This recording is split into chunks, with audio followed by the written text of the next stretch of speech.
Para o que trata o ministro que está encarregado com enseñanza e deporte, ministro Andy Cruz, e nós entregar uma moção de desconfiança na ministro aqui.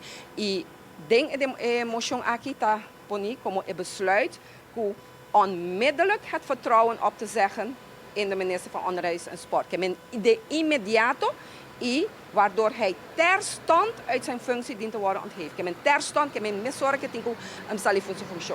Kiko te passa, nós mira agora landsbesluit de senhora Evelyn Wever Cruz, den qual está visa que ela overweegt que ela tem carta ou ela tem moção de desconfiança de nós do parlamento e que Andy Cruz mesmo amanda carta. Isso aí também segundo a Constituição, dia 16 de outubro de 2024, a pedir para donar ontslag e que esta visa a base do artículo 2.2 de nossa Constituição está desejável, dus esta druk ik soft, para assinar donar ontslag. Então, bota bisa eta donar eervol ontslag também. Que men aqui não bota mira lo qual que está bem com o dia 18 de outubro, que men ela tome par de dias para tomar decisão, que men eigenlijk não quer tomar decisão, para ela é obrigada a tomar decisão aqui, mientras que nossa Constituição está bisa do artículo 2.2, que de minister-president en de overige ministers worden in overleg met de staten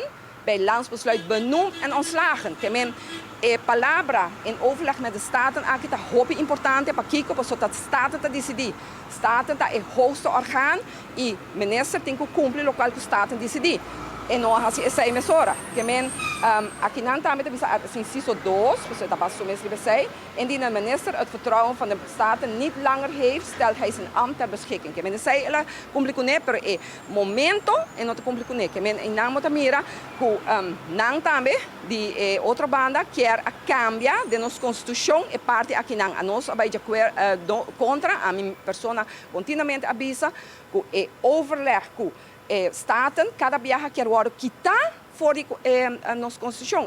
E cambio novo que tem. A nós não pode acordo que sei, pessoal, dat staten tá o hoogste orgaan. Que aqui na meta mira que eta pone, lo qual que staten tá decidir uma moção, banda, então eta decidir na seu momento para assinar e poder ontslag.